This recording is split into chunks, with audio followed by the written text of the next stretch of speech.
नमस्कार, मैं किरणेश। 31 मार्च को दिल्ली के ऐतिहासिक रामलीला मैदान में आपके नेता व दिल्ली के मुख्यमंत्री अरविंद केजरीवाल की गिरफ्तारी के खिलाफ इंडिया गठबंधन की ऐतिहासिक रैली हुई। इस रैली में देश के 28 पार्टियों के नेता पहुंचे। इसमें कांग्रेस सहित सीपीआई, सीपीएम, आप, RJD, Samajwadi party, TMC, DMK सहित 28 पार्टियों के नुमाइंदे पहुंचे और भाषण भी ऐतिहासिक हुआ। इस दौरान 400 पार का दावा करने वाली, नारा देने वाली भारतीय जनता पार्टी जब चुनाव कार्यक्रम के बाद और पहले देश के 2 राज्यों के मुख्यमंत्री हेमंत सोरेन झारखंड के और दिल्ली के मुख्यमंत्री अरविंद केजरीवाल की गिरफ्तारी ईडी के माध्यम से हुई है। इसके का पूरा नजारा दिल्ली के रामलीला मैदान में देखने को मिला। जो नेता संबोधित करने के लिए आए, सबके निशाने पर प्रधानमंत्री नरेंद्र मोदी रहे, और तेजस्वी प्रसाद यादव राजद का नेता हो या सीपीआई के राष्ट्रीय महासचिव डी राजा, सीपीएम के राष्ट्रीय महासचिव सीताराम येचुरी और समाजवादी पार्टी के राष्ट्रीय अध्यक्ष यूपी के उप मुख्यमंत्री अखिलेश सिंह, सभी ने एक एक कर अरविंद केजरीवाल के पक्ष में बोले और प्रधानमंत्री नरेंद्र मोदी की जमकर धज्जियां उड़ाई और लोकसभा चुनाव में केंद्र की सत्ता से भाजपा को उखाड़ फेंकने का आह्वान किया। इस रैली में सबसे अच्छा संकेत दिखा जब सोनिया गांधी परिवार की हो कहीं कांग्रेस के 4 बड़े नेता, राष्ट्रीय अध्यक्ष मल्लिकार्जुन खड़गे, पूर्व राष्ट्रीय अध्यक्ष सोनिया गांधी, पूर्व राष्ट्रीय अध्यक्ष राहुल गांधी सहित प्रियंका गांधी भी रामलीला मैदान में मौजूद थे। तो सीपीआई के राष्ट्रीय महासचिव डी राजा थे, सीपीएम के महासचिव सीताराम येचुरी, भाकपा माले के महासचिव दीपंकर भट्टाचार्य, हेमंत सोरेन की पत्नी व झारखंड मुक्ति मोर्चा की नेता कल्पना सोरेन, अरविंद केजरीवाल की पत्नी सुनीता केजरीवाल पंजाब के मुख्यमंत्री थे। तो यूं कहिए कि यह रैली लोकसभा चुनाव की पहली रैली थी। गांधी मैदान पटना के बाद दूसरी इंडिया गठबंधन की रैली दिल्ली में हुई और इस तरह के पूरे देश में 8 से 10 रैली अगर इंडिया गठबंधन कर देता है तो भारतीय जनता पार्टी की खटिया खड़ी हो जाएगी। हालांकि दिल्ली की रैली की जवाब प्रधानमंत्री नरेंद्र मोदी ने मेरठ से देने का कोशिश किया, लेकिन प्रधानमंत्री जिस तरह कहे कि लोग भ्रष्टाचारियों को बचा रहे हैं, लेकिन प्रधानमंत्री पर जिस तरह के लोगों ने, नेताओं ने आरोप लगाया, सीधे कहा कि चुनावी बॉन्ड भ्रष्टाचार का एक अड्डा है जो भारतीय जनता पार्टी और प्रधानमंत्री नरेंद्र मोदी ने किया है, और जो नेता भारतीय जनता पार्टी के साथ भ्रष्टाचारी गए उस पर कार्रवाई रुक गए, इसके भी उदाहरण रैली में दिए गए। तो प्रधानमंत्री नरेंद्र मोदी जहां मेरठ से लोग पर हमलावर थे, तो इन लोगों ने एक एक चुनावी बॉन्ड सहित कई सवालों को लेकर प्रधानमंत्री नरेंद्र मोदी पर जमकर हमला बोला। और अखिलेश सिंह यादव ने कहा कि 400 पार नहीं, भाजपा 400 हार रही है। जो उत्तर प्रदेश देश का गद्दी देता हुआ हटाने का भी काम करता है, उसी तेजस्वी प्रसाद यादव ने कहा कि मोदी की गारंटी चाइनीज सामान की जैसे का, जिस तरह चाइनीज सामान की कोई गारंटी नहीं होती, उसी तरह मोदी की गारंटी का कोई गारंटी नहीं है। और सुनीता जायसवाल ने हमला किया। सीपीआई के राष्ट्रीय महासचिव डी राजा ने कहा कि सबसे देश की भ्रष्ट पार्टी कोई है तो वह भारतीय जनता पार्टी है। उन्होंने सीधे प्रियंका गांधी का ऐतिहासिक भाषण हुआ। उन्होंने कहा कि राम के पास सत्य था, रावण के पास सोने का लंका था, सब कुछ था, सेना भी था, लेकिन राम सत्य के राह पर थे। और इस रामलीला मैदान में हर साल रावण की प्रतिमाएं जलाई जाती है, उसका स्टेचू जलाया जाता है। वही काम आज उन्होंने एक तरह से कहा कि यह रैली केंद्र की भाजपा सरकार के लंका में आग लगाने के लिए आयोजित की गई। रैली कई तरह के मायने में ऐतिहासिक रही और जिस तरह के हुजूम दिख रहे थे लाल झंडे वाले भी थे, कांग्रेस वाले भी थे, समाजवादी पार्टी के लोग भी थे। आप तो आए जो था ही, तो लग रहा था कि देश उतर आया है रामलीला मैदान में। और इसराइली ने अपना संदेश देने में पूरी तरह कामयाब रहा। और ये कहिए कि 18वें लोकसभा चुनाव की तैयारी और शंखनाद भी इंडिया गठबंधन ने रामलीला के मैदान की रैली से कर दिया है। इससे पहले 3 मार्च को पटना के ऐतिहासिक गांधी मैदान में जो रैली हुई थी, लाखों की भीड़ उमड़ी थी। और उसके बाद आज वही अंतिम दिन 31 मार्च को, मार्च के अंतिम दिन रामलीला मैदान में जो रैली हुई, वह कई महीने में ऐतिहासिक रैली रही। और इस रैली का जवाब देने के लिए प्रधानमंत्री अपना मेरठ का जगह चुना। अखिलेश सिंह यादव ने भी कहा कि हम लोग दिल्ली आ चुके हैं, इसलिए मोदी बाहर जा रहे हैं और उसकी विदाई की बेला आ गई है। इस तरह के माहौल जो बन रहे हैं, आज का जिस तरह के रैली का माहौल, जिस तरह के जोश खरोश दिख रहे थे, इससे लग गया रहा है कि आने वाले दिनों में लोकसभा चुनाव की सरगर्मियां और तेज होगी और भाजपा की खटिया भी खड़ी होगी और भाजपा की विदाई भी होगी। क्योंकि जिस तरह शरद पवार महाराष्ट्र के, शिवसेना के उद्धव ठाकरे सब पहुंचे थे और सब एक एक दक्षिण से लेकर कन्याकुमारी से लेकर कश्मीर तक, असम से पूर्वांचल से लेकर चारों तरफ से देश का कोई ऐसा राज्य नहीं था जहां से लोग नहीं पहुंचे थे। तो यूं कहा जाए यह रैली पूरी तरफ सफल रही और प्रधानमंत्री नरेंद्र मोदी को पूरी तरह उखाड़ फेंकने का आह्वान किया। और इस रैली से कहीं न कहीं केंद्र की मौजूदा सत्ता डरी हुई दिख रही है। हो सकता है इस रैली के बाद ईडी, सीबीआई, आईटी का प्रयोग और ज्यादा कहीं न बढ़ जाए, लेकिन यह रैली ने एक बड़ा छाप छोड़ दिया है। और इस रैली से केंद्र की भाजपा की सरकार की बौखलाहट बढ़ना भी लाजमी है। ये दिल्ली का सुप्रसिद्ध रामलीला मैदान है। यहाँ बचपन से मैं आ रही हूँ। हर साल दशहरे के दिन यहाँ इसी मैदान में रावण के पुतले का दहन होता है। मैं छोटी थी तो अपनी दादी जी इंदिरा जी के साथ आती थी, उनके पैरों के पास जमीन पर बैठ के देखती थी। उन्होंने हमारे देश की ये प्राचीन, हजारों वर्ष प्राचीन गाथा जो रामायण है, भगवान राम जी की जीवन गाथा मुझे सुनाई। आज जो सत्ता में है वे अपने आप को राम भक्त कहलाते हैं। इसीलिए यहां बैठे हुए मेरे मन में ये बात आई कि उनको इस संदर्भ में कुछ कहना चाहिए। मुझे लगता है कि वे कर्मकांड में उलझ गए हैं। मुझे लगता है कि वे दिखावे में लिप्त हो चुके हैं।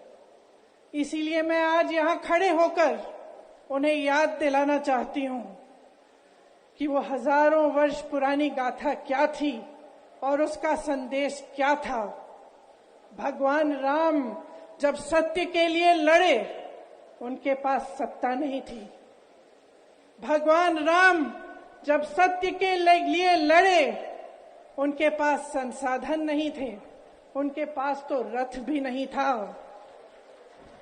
रथ रावण के पास था, संसाधन रावण के पास थे, सेना रावण के पास थी, सोना रावण के पास थी, वो तो सोने की लंका में रहता था।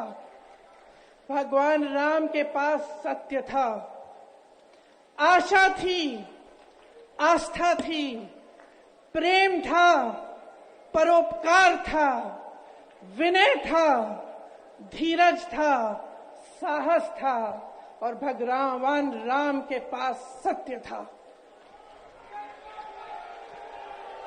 मैं सत्ता में बैठे हुए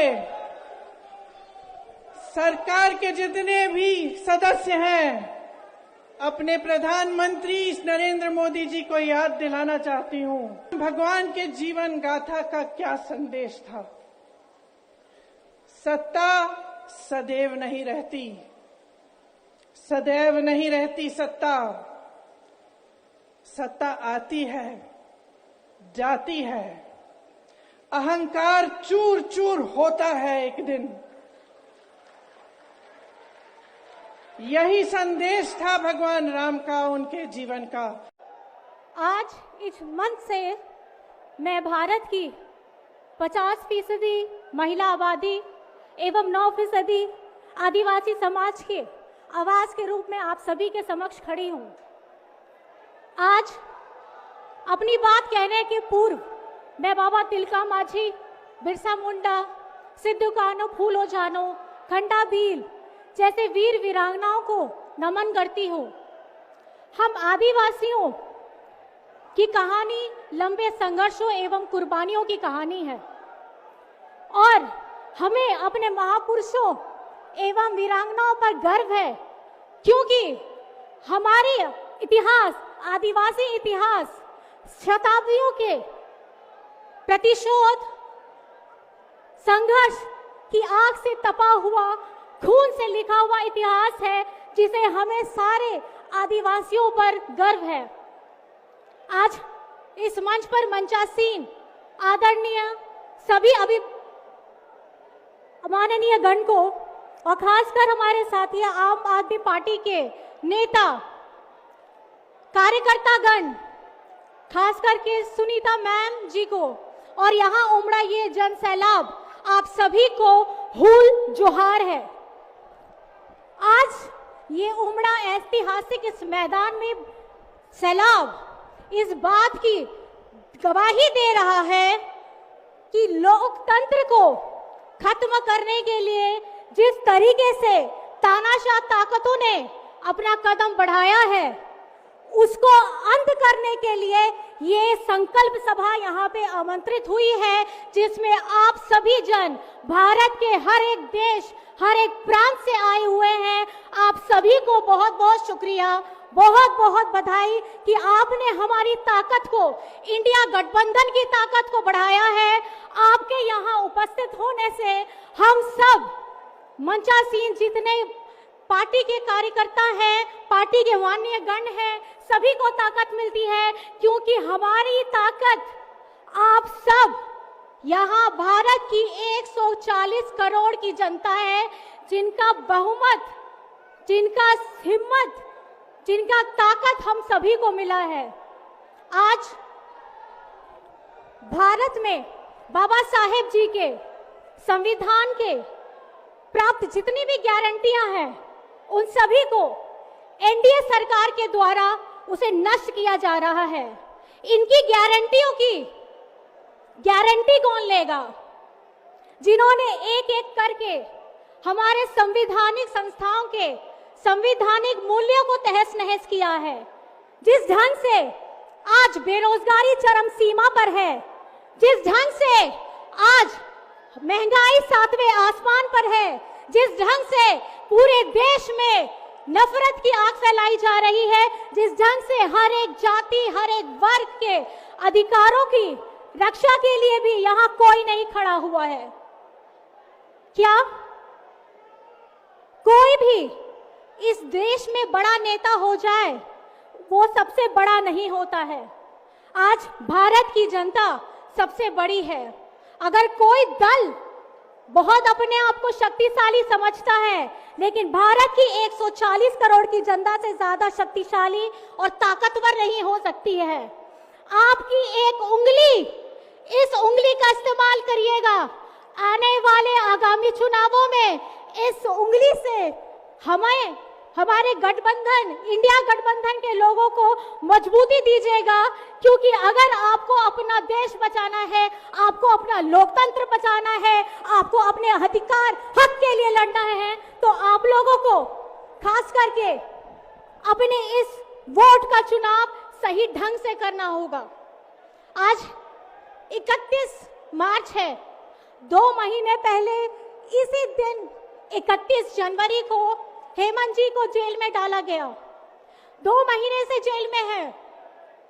अरविंद केजरीवाल जी पिछले 10 दिनों से जेल में है। आज तक आरोप साबित नहीं कर पाए हैं कि किस लिए इतने दिनों तक उन्हें रखा गया है। आप जनता जनार्दन है, आप वहां अदालत है, आपसे ज्यादा ताकतवर कोई नहीं हो सकता है। तो आप अपनी मजबूती को, अपने ताकत को आने वाले सब समय में दिखा देना है कि पीछे बैठी यहाँ इंडिया गठबंधन को इतना मजबूत कीजिएगा कि आमने सामने खड़ी तानाशाह ताकत को यहाँ से उखाड़ फेंकना है। और मेरा यही कहना है, ये भूमि, ये मैदान की मिट्टी राम जी की रामलीला की कहानी बताती है। हम सभी को ये याद रखना है कि श्री राम भगवान जी ने अपने युद्ध करते समय में भी नीति, नियमों और आदर्शों का पालन किया था, और जिस तरीके से उन्होंने शक्तिशाली होते हुए भी हमेशा धैर्य एवं सहनशीलता दिखाई है, और जिस तरीके से उन्होंने ज्ञानी होते हुए भी ज्ञान पाने की तत्परता दिखाई थी, और जिस तरीके से युद्ध में अपने प्रतिद्वंदियों को हरा करके भी उन्हें सम्मान की दृष्टि से देखा था, आज हमें सबको भगवान श्री राम जी के आदर्शों को सच्चे ढंग से समझने की जरूरत है। आने वाले दिनों में आप सभी का मजबूती, आप सभी का गठबंधन, आप सभी का आशीर्वाद हम सबको चाहिए। अंत में सिर्फ मैं इतना कहना चाहूंगी, झारखंड झुकेगा नहीं, इंडिया झुकेगा नहीं और इंडिया रुकेगा नहीं। मैं अपनी बातों को इस जोश के साथ ये कहना चाहूंगी, जय हिंद, जय हिंद, जय हिंद, जोहार। सभी साथियों को मेरा नमस्कार। आज आपके अपने केजरीवाल ने जेल से आपके लिए एक संदेश भेजा है। इस संदेश को पढ़ने से पहले मैं आप लोगों से कुछ पूछना चाहूंगी। हमारे प्रधानमंत्री मोदी जी ने मेरे पति को जेल में डाल दिया। क्या प्रधानमंत्री जी ने सही किया? क्या आप सब मानते हैं कि केजरीवाल जी एक सच्चे देशभक्त और ईमानदार इंसान हैं? क्या आप मानते हैं कि केजरीवाल जी एक सच्चे देशभक्त और ईमानदार इंसान हैं? ये बीजेपी वाले ये कह रहे हैं कि केजरीवाल जी जेल में हैं, इन्हें इस्तीफा देना चाहिए। क्या केजरीवाल जी को इस्तीफा देना चाहिए? क्या उन्हें इस्तीफा देना चाहिए? केजरीवाल जी को इन्होंने गिरफ्तार कर लिया। आपके केजरीवाल शेर है, शेर। ये ज्यादा दिन तक उनको जेल में नहीं रख पाएंगे। करोड़ों लोगों के दिल में बसते हैं केजरीवाल। जिस बहादुरी और साहस से वो देश के लिए लड़ रहे हैं, कई बार मुझे लगता है कि आजादी की लड़ाई में वो एक फ्रीडम फाइटर थे जो देश के लिए लड़ते लड़ते शहीद हो गए। इस जंग में भी केजरीवाल जी को शायद भारत मां के संघर्ष के लिए भेजा है। अब मैं आपको केजरीवाल जी का संदेश पढ़कर सुनाऊंगी। मेरे प्यारे भारतवासियों, जेल से आप सब अपने इस बेटे, अपने भाई का प्रणाम स्वीकार कीजिए। मैं आज आपसे वोट नहीं मांग रहा। आने वाले चुनाव में मैं आपसे किसी को हराने या जिताने की बात भी नहीं कर रहा। आज मैं देश के 140 करोड़ लोगों को एक बड़ा भारत बनाने के लिए सहयोग मांगता हूं। 140 करोड़ भारतवासियों को एक नया भारत बनाने के लिए आमंत्रित करता हूं। भारत एक महान देश है। हमारी संस्कृति कई हजार वर्ष पुरानी है।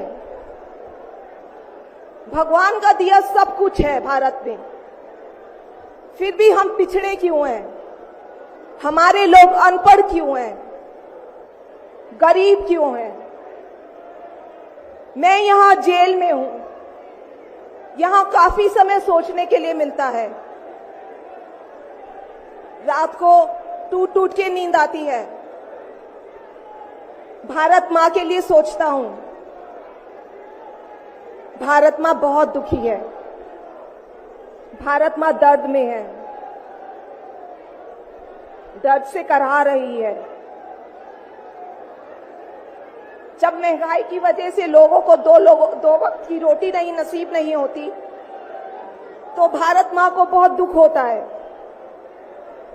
जब भारत माँ के बच्चों को अच्छी शिक्षा नहीं मिलती, 75 साल बाद भी सही इलाज के बिना लोग मर जाते हैं, तो भारत माँ बेबस और लाचार महसूस करती है।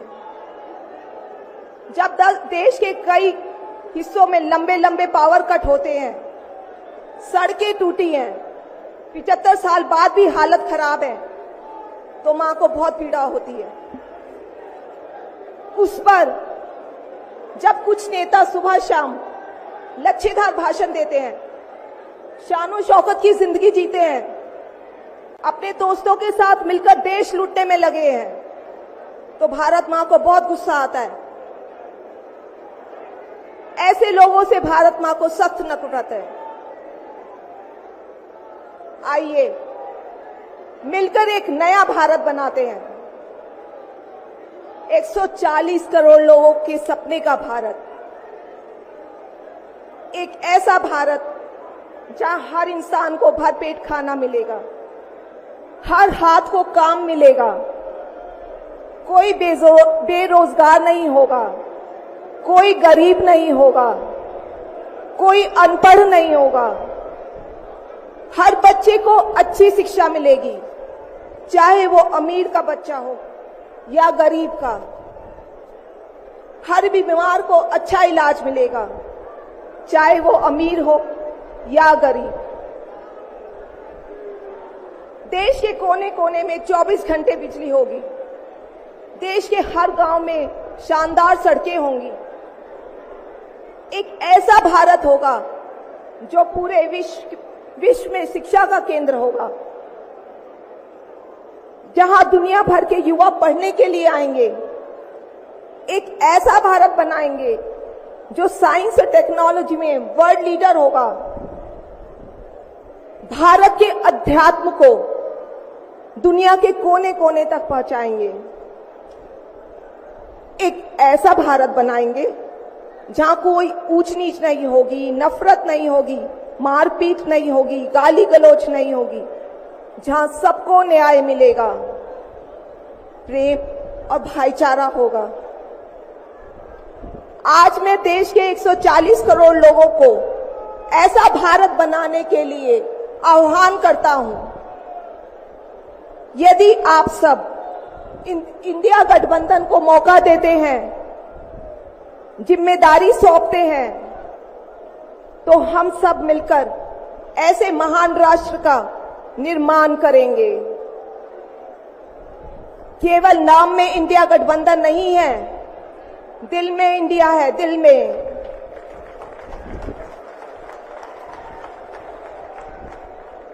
मैं इंडिया गठबंधन की ओर से आज 140 करोड़ लोगों भारतवासियों को 6 गारंटी देता हूं।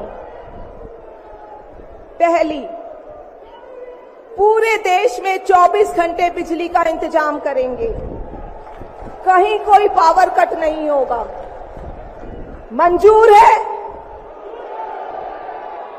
दूसरा, पूरे देश के गरीबों की बिजली फ्री करेंगे, मंजूर है?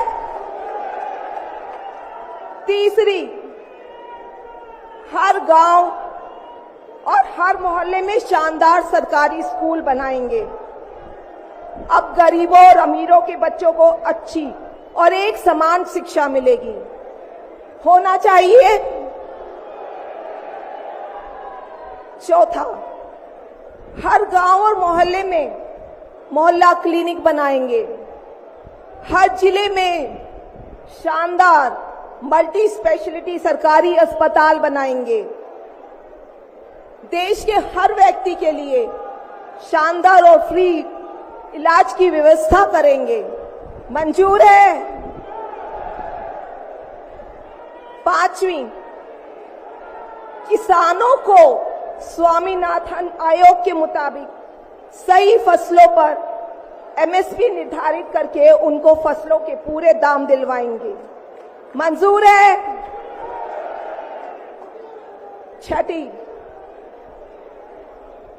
दिल्ली के लोगों ने 75 साल से अन्याय सहा है। देश के अन्य राज्यों की तरह अपेक्षा उनके अधिकार बहुत कम है। उनकी चुनी हुई सरकार पंगु है। ये अन्याय हम समाप्त करेंगे। दिल्ली वासियों को उनका हक दिलाएंगे। दिल्ली को पूर्ण राज्य का दर्जा दिलवाएंगे। मंजूर है?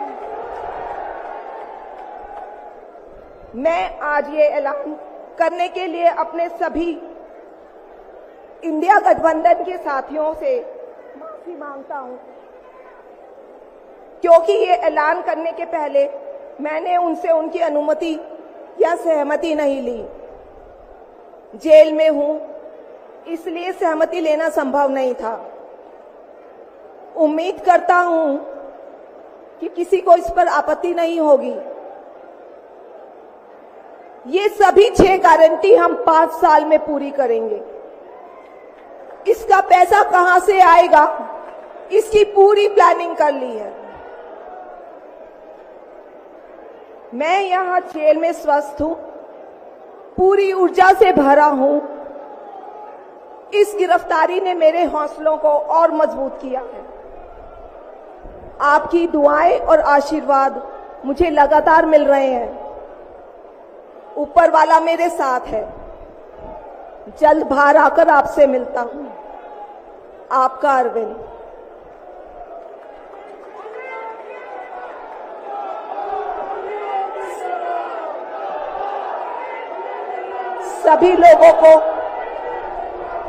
सभी लोगों का आशीर्वाद और प्यार भरपूर मिल रहा है मेरे पति को। अपना ये आशीर्वाद बनाए रखना। भारत में ये तानाशाही नहीं चलेगी। हम लड़ेंगे, जीतेंगे। अंत में मैं सभी लोगों का, इंडिया अलायंस के लोगों का भी, साथियों का तहे दिल से धन्यवाद करती हूं कि इस घड़ी में आप सब हमारे साथ खड़े हैं। धन्यवाद। जय हिंद। इंडिया गठबंधन के सभी हमारे नेता, मंच पर उपस्थित सभी दलों के हमारे नेता, इस सभा में आए हुए आप पार्टी के माध्यम से हो रही इस महारैली में उपस्थित सभी कार्यकर्ता, नेता, माताएं, बहनें, नौजवान साथी और पत्रकार बंधुओं, मैं सबसे पहले इस महारैली के लिए, लोकतंत्र बचाओ रैली के लिए आप पार्टी, आम आदमी पार्टी और उनके सभी कार्यकर्ता नेताओं का बहुत बहुत धन्यवाद और आभार प्रकट करना चाहता हूं। मैं साथ ही साथ आम आदमी पार्टी के पंजाब के मुख्यमंत्री जी का विशेष धन्यवाद दूंगा मैं, कि जिन्होंने अपने पार्टी की तरफ से मुझे बुलाने का और यहां आने का मौका दिया है। ये रामलीला मैदान ऐतिहासिक मैदान है और आज जब हम लोग इकट्ठे यहां हुए हैं, जब हम आज सब मिलकर के एक साथ खड़े हुए हैं, तो इस मैदान से ये ऐलान होने जा रहा है कि हुक्मरान जो दिल्ली में बैठे हैं वो अब ज्यादा दिन रुकने वाले नहीं हैं। आज हम लोग दिल्ली में आए हैं, सुना है लोग दिल्ली वाले आज दिल्ली से बाहर गए हैं।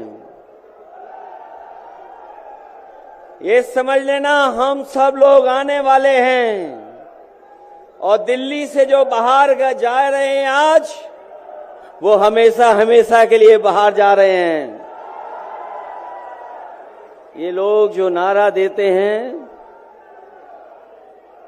400 पार, ये लोग जो नारा दे रहे हैं 400 पार, अगर आपके 400 पार हो रहे थे तो आम आदमी पार्टी के नेता से आपको घबराहट किस बात की है? किस बात की घबराहट है? आपने अरविंद केजरीवाल मुख्यमंत्री को जेल भेज दिया, मुख्यमंत्री हेमंत सोरेन को जेल भेज दिया। और मैं तो उस उत्तर प्रदेश से आता हूं जिस उत्तर प्रदेश के लोगों ने भारतीय जनता पार्टी को मौका दिया, उनका स्वागत किया। लेकिन याद रखें, उत्तर प्रदेश के लोग अगर स्वागत करते हैं तो समय आने पर धूमधाम से विदाई भी करते हैं। और जो आपने चुने हुए मुख्यमंत्रियों को जेल भेजा है, न केवल भारत के लोग बल्कि दुनिया के लोग भारतीय जनता पार्टी पर थू थू कर रहे हैं। आपने चुने हुए लोगों को, मुख्यमंत्रियों को जेल भेज दिया। जिस लोकतंत्र में और जिस लोकतंत्र के लिए दुनिया में भारत का सम्मान होता था, आज वही दुनिया में भारत की अगर सबसे ज्यादा थू थू किसी ने कराई है तो वो भारतीय जनता पार्टी के लोग हैं। भारतीय जनता पार्टी कहती है कि वो दुनिया में सबसे बड़ी पार्टी है, लेकिन इनके 10 साल का कार्यकाल आप देखोगे तो ये ब्रह्मांड की सबसे झूठी पार्टी है। केवल दुनिया की नहीं, ब्रह्मांड की सबसे झूठी पार्टी है। और जो लोग ईडी, सीबीआई, इनकम टैक्स को आगे कर रहे हों, उन्हें सत्ता में रहने के लिए, सत्ता को बचाने के लिए अगर इन संस्थाओं को आगे कर रहे हैं तो ये 400 पार नहीं, 400 हारने जा रहे हैं। और जो देश के हालात हैं, किसी कोने से देख लीजिए आप, जो देश के हालात हैं वो भारतीय जनता पार्टी के साथ नहीं हैं। अगर भारतीय जनता पार्टी हमारे गठबंधन के नेताओं के बारे में जो बातें रख रही है, आज तो देश जान गया है। ईडी, सीबीआई से डरा करके इन्होंने सबसे ज्यादा चंदा वसूलने का काम अगर किसी ने किया है तो भारतीय जनता पार्टी के लोगों ने किया है। ये जो वसूला गया है चंदा, इसको दबाने के लिए जो विपक्षी नेता हैं उन पे झूठे मुकदमे लगाए जा रहे हैं। इस बार चुनाव आने जा रहा है, मैं आपसे अपील करना चाहता हूं, इन्हें हराओ, इन्हें वापस भेजो, क्योंकि अगर देश बचाना है तो हमारे आपके वोट से बचेगा, वोट से ही लोकतंत्र बचेगा, वोट से ही संविधान बचेगा, वोट से ही आरक्षण बचेगा और वोट से ही हमारे देश की आबादी के 90% लोग जो पीड़ित हैं उनको बचाने का काम होगा। मुझे उम्मीद है कि आज जो रामलीला मैदान से संदेश जा रहा है ये देश के कोने कोने मर जाएगा और जब चुनाव शुरू हो गया है तो वोट पड़ेगा तो न केवल दिल्ली से भारतीय जनता पार्टी साफ होगी बल्कि देश से भी भारतीय जनता पार्टी साफ होने जा रही है। मैं एक बार फिर आम आदमी पार्टी के तमाम नेता कार्यकर्ताओं का धन्यवाद देता हूं और भी दल के जो कार्यकर्ता नेता आए हैं मैं उनका विशेष आभारी हूं कि इस कार्यक्रम को सफल बनाने का काम किया। बहुत बहुत धन्यवाद आपका। मैं आपके बीच में इनवाइट कर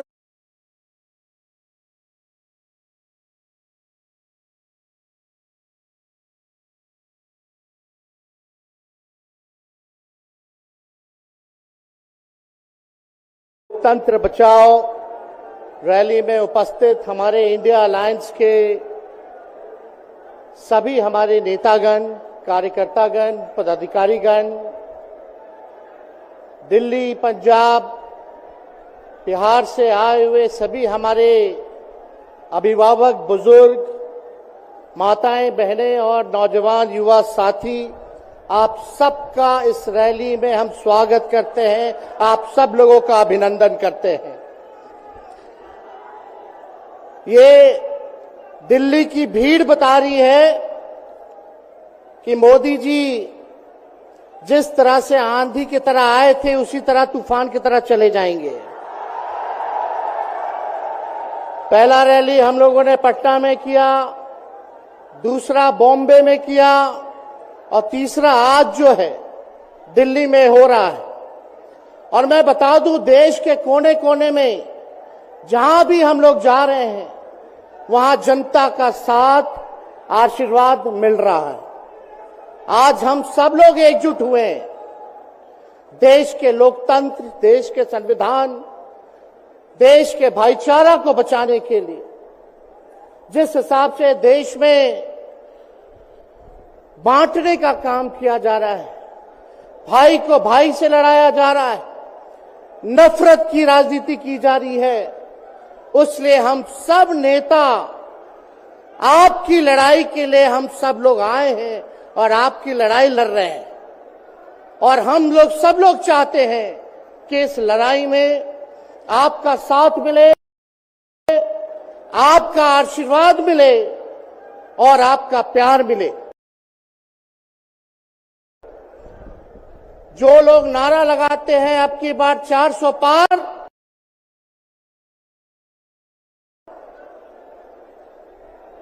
उनका मुंह है कुछ भी बोलेंगे, लेकिन एक बात तय है, जनता ही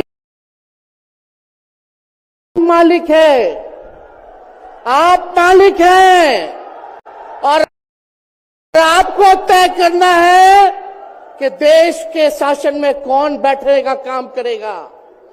आज यहां दिल्ली की जनता से पूछना चाहते हैं, वो लोग नारा लगा रहे हैं, टारगेट फिक्स कर रहे हैं अब की बार 400 पार। ऐसा लग रहा है कि पहले से ही ईवीएम सेटिंग हो चुका है। ये लोग फिर भी आप लोगों से पूछना चाहते हैं कि आप लोग, ये लोग जो नारा लगा रहे हैं, क्या वो सच होगा या वो सत्ता से बेदखल करिएगा? हाथ उठा के बताइए, इनको सत्ता से बाहर करना है कि नहीं करना? आज हम सब लोग देख रहे हैं कि देश में अघोषित इमरजेंसी लागू हो चुकी है। देश में सत्ता में जो लोग बैठे हैं तानाशाह रवैया अपनाने का काम कर रहे हैं, घमंडी हो गए हैं लोग। और आज हम लोग किसी को गाली देने नहीं आ रहे, लेकिन जो आंख से देख रहे हैं वो बताने आ रहे हैं, जो महसूस कर रहे हैं वो बताने आए हैं। सत्ता में लोग जो बैठे हैं, विपक्ष का धर्म बनता है, कर्तव्य बनता है कि उनसे हम लोग सवाल करें। आज मेरा मानना है कि देश में सबसे बड़ा अगर दुश्मन है तो बेरोजगारी है, महंगाई है, गरीबी है। आज यहाँ लोग हैं, नौजवान हैं, नौजवानों से पूछना चाहते, बताओ कितने नौजवान यहाँ जो हैं मोदी जी ने नौकरी दिया? हाथ उठा के बताइए। कोई नहीं मिलेगा। मोदी जी ने कोई नौकरी नहीं दी, सब कुछ जो है प्राइवेटाइज कर दिया। और हम लोगों ने बिहार में जब कांग्रेस लेफ्ट इंडिया अलायंस की सरकार थी, 17 महीने में 5 लाख नौकरी हम लोगों ने देने का काम किया। आज किसान तबाह है, युवा परेशान है, लेकिन किसानों से मोदी जी को मिलने का समय नहीं है।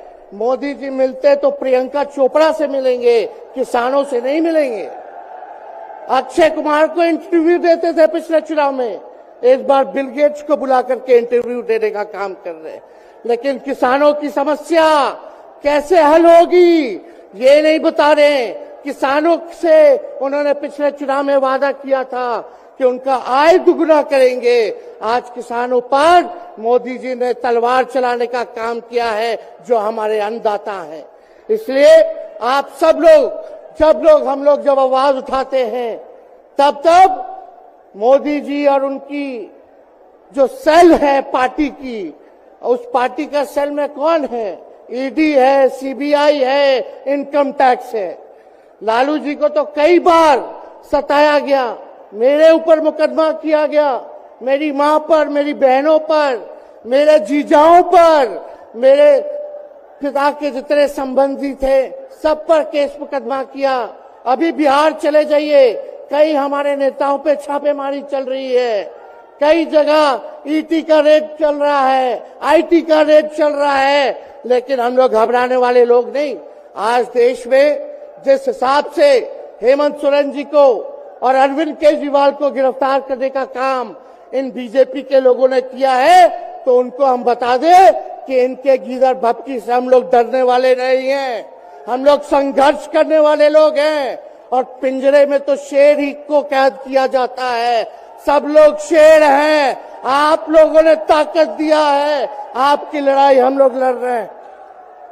कंस राज आप लोगों ने देखा होगा, जब जब कंस को किसी से तकलीफ होती थी, डर लगता था, तब जेल में लोगों को बंद कर दिया जाता था।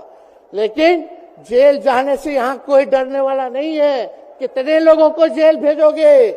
लेकिन जब जनता जब जवाब देगी, जब वोट का चोट दीजिएगा, तो मोदी जी हाथ मलने का काम करेंगे, सत्ता से बेदखल हो जाएंगे। इसलिए ये अपनी ताकत को पहचानिएगा। सब लोग चुनाव के समय आप सब लोग पोल कीजिएगा, वोट दीजिएगा, लोगों को भी वोट दिलाने का काम कीजिएगा। बीजेपी के लोग झूठ बोलने वाले लोग हैं। ये लोग यूरिया को भी चीनी बना देते हैं, ये लोग गोबर को भी हलवा दे करके परोस देते हैं, ये लोग आंख फोड़ करके चश्मा दे देंगे और फिर बोलेंगे देखो हमने चश्मा दिया। ये झूठी पार्टी है, इसलिए इन पे विश्वास मत कीजिएगा। मोदी जी कहते हैं कि उनका गारंटी मजबूत गारंटी है, गारंटी की बात करते हैं। हम बोलते हैं मोदी जी की गारंटी वैसी ही गारंटी है जैसे चाइनीज माल होता है। 2-4 बार इस्तेमाल करोगे और वो गारंटी जो है खत्म हो जाता है, टूट जाता है, खराब हो जाता है। तो जब तक चुनाव है तब तक ही मोदी जी की गारंटी है, बाकी कुछ नहीं। 2 करोड़ रोजगार का क्या हुआ? 15-15 लाख रुपए का क्या हुआ? ये जवाब नहीं देने वाले, लेकिन हमेशा जो है प्रोपेगेंडा चलाने का काम करते हैं और लोगों को भटकाने का काम करते हैं। इसलिए आप सब लोगों को सावधान रहना पड़ेगा। इनके झूठ पे आप लोग विश्वास मत कीजिएगा। और हम सब लोगों ने आज तस्वीर देखा। आज तस्वीर क्या देखा कि आज महामहिम राष्ट्रपति जी अडवाणी जी को भारत रत्न देकर के सम्मानित कर रही थी। मोदी जी अडवाणी जी के बगल में बैठे हुए हैं, राष्ट्रपति खड़ा होकर के सम्मानित कर रहे हैं, लेकिन मोदी जी खड़ा भी नहीं हुए राष्ट्रपति के सम्मान में, खड़ा भी नहीं हुए। इससे पहले भी हम लोगों ने तस्वीर देखी कि राष्ट्रपति पीछे पीछे चल रही है, मोदी जी आगे आगे चल रहे हैं। ये हम आप सब लोगों को बताना चाहते हैं कि इनका संविधान पे कोई विश्वास नहीं है। ये लोग नागपुरिया कानून को लागू करना चाहते हैं, आरएसएस के एजेंडे को लागू करना चाहते हैं। इसलिए ज्यादा कुछ ना कहते हुए एक आंकड़ा हम जरूर बताना चाहेंगे। देश में इंटरनेशनल लेबर ऑर्गेनाइजेशन ने सर्वे किया है, उसमें आंकड़े हैं कि आज देश में बेरोजगारों में से 83% युवा है। पढ़े लिखे युवाओं में बेरोजगारी लगभग 65% है। ग्रामीण क्षेत्रों में सिर्फ 17.5% युवाओं के पास ही काम है। यानी भारत की आत्मा गांव में 82% युवा आज बेरोजगार हैं और मोदी जी इसके बारे में कोई काम नहीं किया।